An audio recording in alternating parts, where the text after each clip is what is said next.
Hello, so today we're going to do some puzzle solving. So I'm going to put a puzzle on my easel right here and we're going to try to solve the phrase based off of what we see. Okay, so the first puzzle, what I like to do is just look and identify what we can see and what we know. And then sometimes a phrase has to do with placement. So think about this piece of paper as like a square box, okay? And in the orientation of that square box, look at where the word is written. How it's written might help you solve the problem or the puzzle. So I'll give you a second to look at it. And what do you see?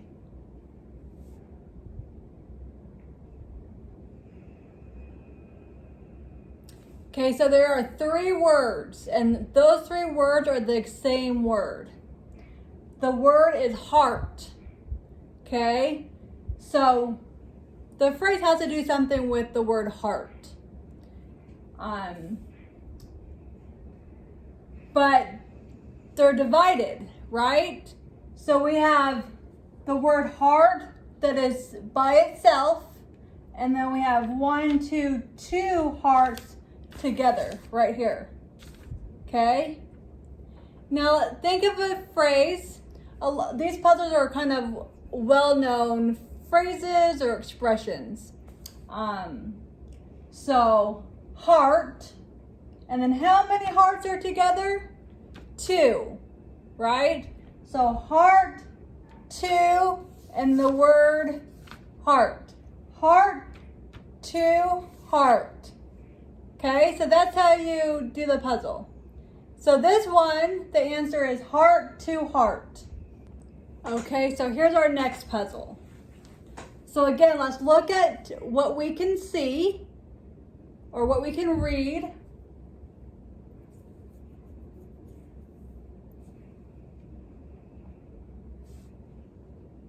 Do you got it? Does anyone know what the phrase is? Now remember, it's not going to be obvious. You have to kind of read within the letters or the words. So in this puzzle, there are 2 words. Can you identify the 2 words in this puzzle?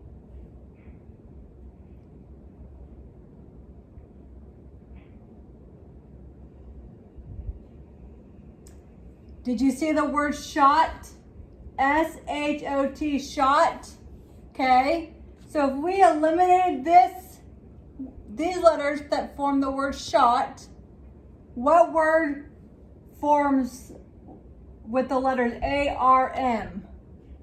Arm, right? So now we know the 2 words.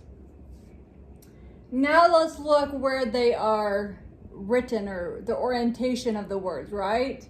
So arm, A-R-M, it's split by the word shot. And where is shot? Where is the word written? Where is the word shot written? It's in between this word arm, right? So think about it. So if it's in the arm, now put it together. Shot, it's in the word arm. So shot in the arm. Do you got it? This one's a little more tricky because you kind of have to dissect it. Okay, let's go to our third puzzle. Okay, so here's our third puzzle. I'll give you a second to look at it.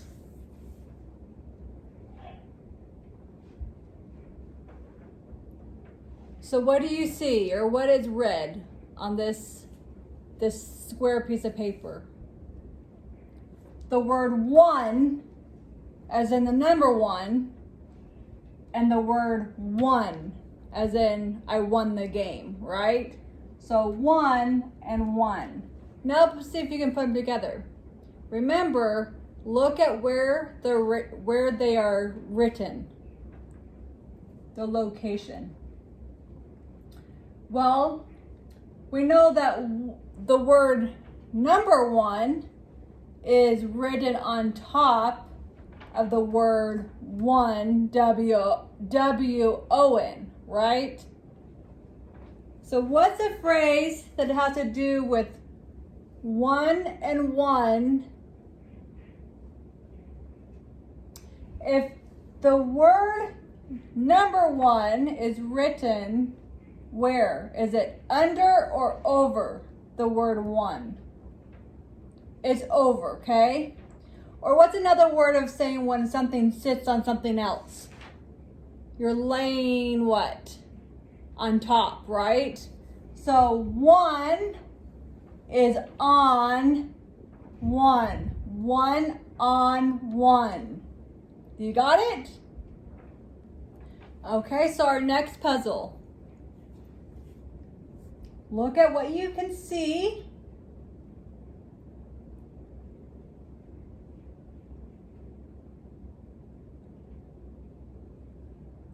So we have a T, and then we have the number 2. But how many number 2s are there? There are 1, 2, 3, 4. 4 2s. Okay? So now put it together. T, how many 2s? 4, 2, right? T for 2. Isn't that a song? T for 2. I can't think of the what that I just totally went blank. But yes, the answer is T for 2. Okay, our next puzzle. So this one's kind of like the very first puzzle. If you can recall what the very first puzzle looked like. No, I'm sorry, the second puzzle. Either the first or second. It might have been a second. You might have to unscramble some of the words or dissect the letters that you see to see what words you can make.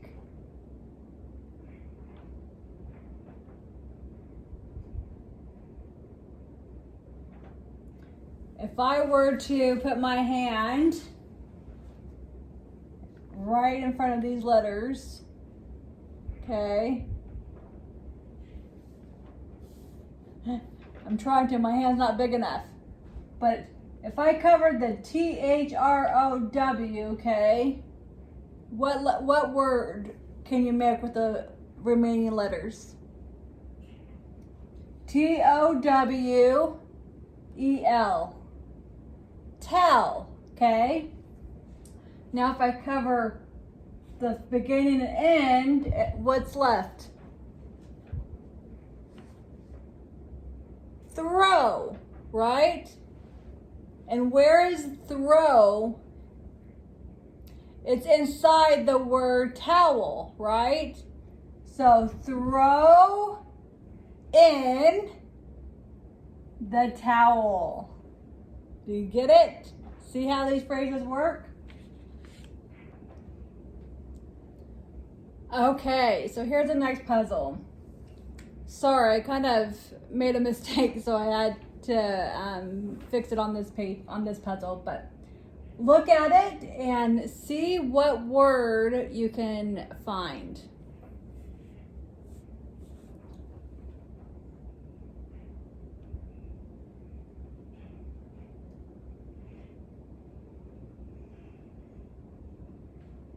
Well, you can see the word bar, but then there's these G's. And how many bars are there? 1, 2, 3, 4.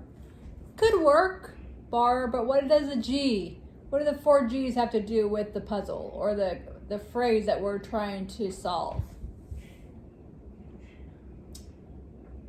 Okay. Now let's look at the letters and maybe like word searches, when you look for a word, it could be upside down, it could be diagonal. So let's look at that. Let's look at it in that way. Well, there's grab. Oh, look, there's grab, and then grab, grab, and grab. Okay? And how many grabs are there?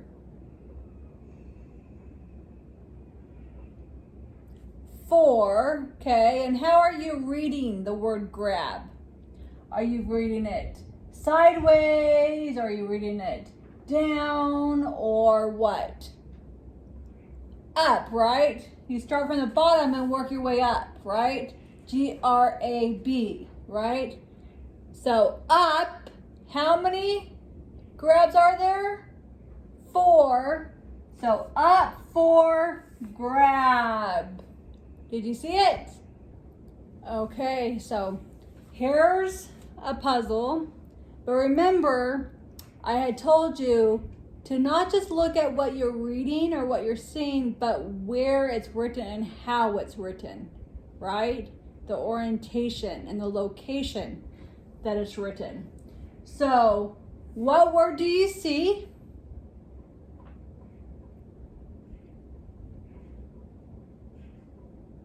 Stone. Stone. Okay. Great. We figured it out. It says stone, right? But remember, think about this piece of paper as a square. So how is stone written? In a curve, right? So it's curved. Curved stone? No.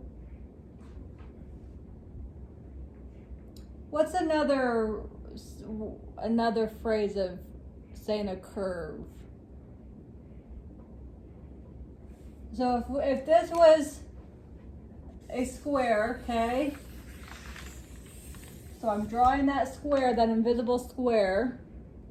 What do we call these of a square?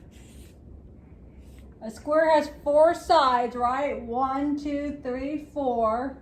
4 sides, but what is this called?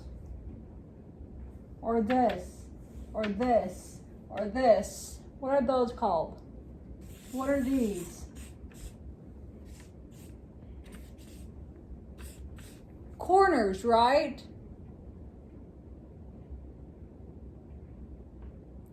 So where is the word stone written? It's written along the corner, right?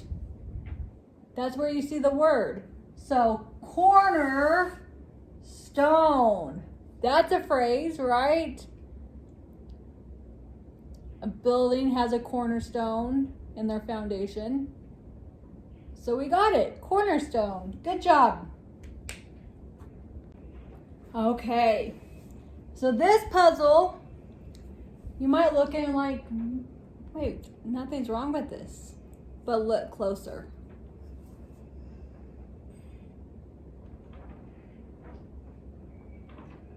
Can you see a word?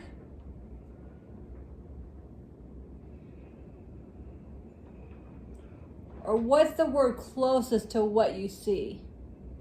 So we have the letters in this order. So I'm reading it I'm reading the letters as if I was reading it from left to right, okay? B-U-S-I-N-E-S.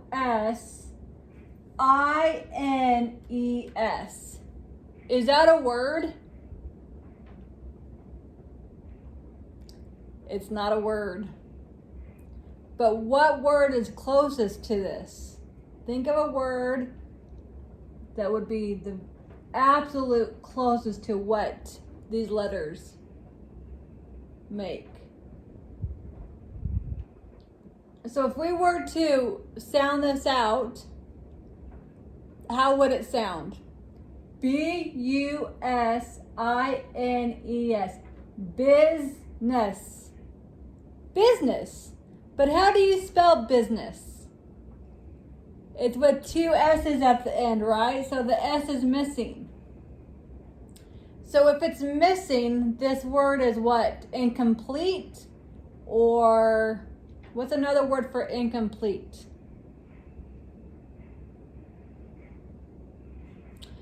Let me give you a hint.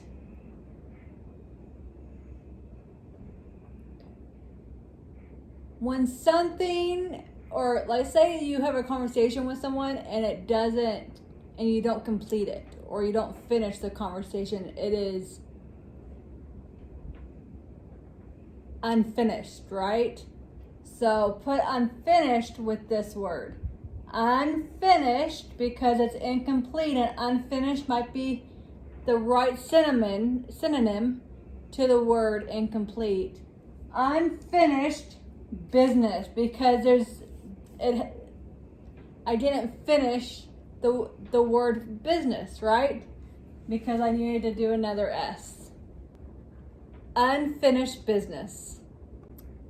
Okay, so in this puzzle, we have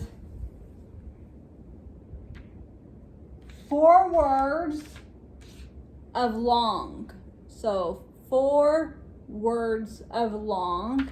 And then we over here, sorry, my paper's falling. And then over here we have B.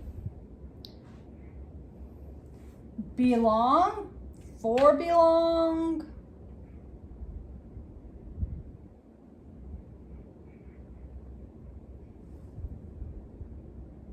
Well, maybe if we do combine be and long, because belong is a word, right?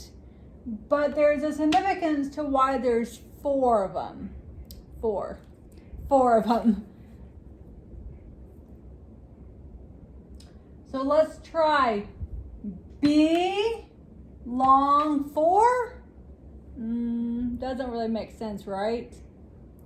Maybe for long be. No.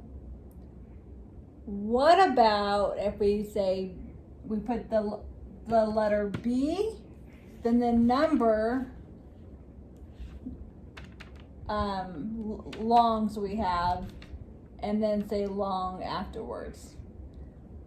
B, 1, 2, 3, 4, before long. Before long. Before long, we will be done shortly. Ha. Okay, we have 3 more puzzles. This is the next one. What do you see?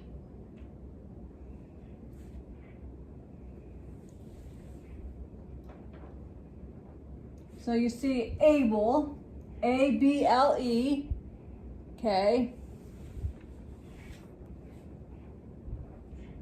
Then we have some letter C's on top of able.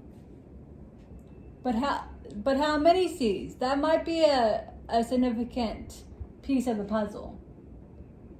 There are 4 letter C's. Okay.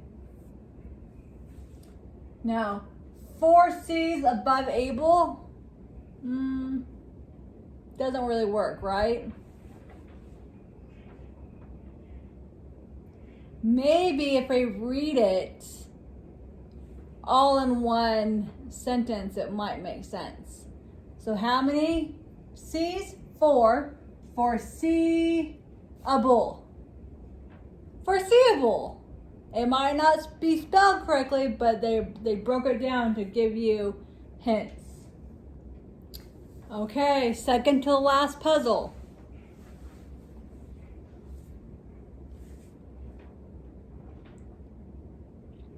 So what do you see, or what do you read? So we have the letters in this order. R-O-F-O-R-K-A-D.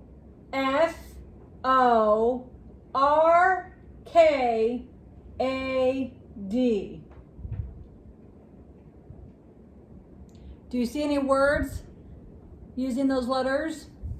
Maybe CAD.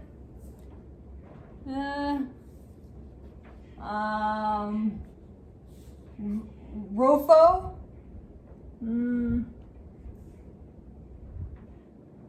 I don't know if there's a word that's RKAD. What about fork? Okay, fork. So what does R-O-A-D spell? Road, okay? Is there a phrase or a term that we hear often in transportation that uses fork and road?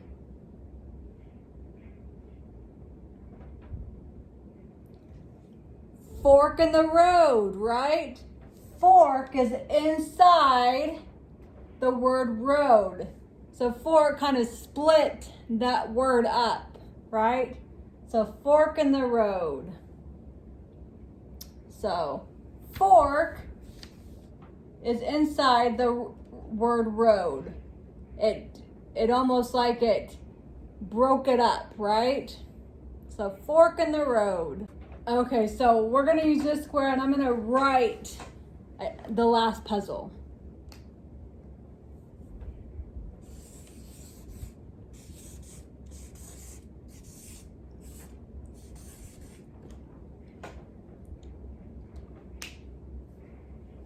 So ignore this up here. We don't need to know anything. We don't need any of this anymore. We solved this one. Just look at what's in this square. What did I write? So you see junior and the word gun, right? What does junior stand for? So we have like a senior, Charles Senior and Charles Junior. So what does junior mean in someone's name? That they're named after their father. So that means that they are the son, right? So junior stands for son. So if it's a son, what's a phrase that uses son and the word gun? It's an expression. Almost like when you hear something and it's kind of shocking or surprising, someone might say this phrase: son of a gun, right? Did you see it? So junior stands for, symbolizes or represents son, and the word gun, son of a gun. Okay. I hope you guys had fun with these puzzles. And we'll see you next time. Happy Monday.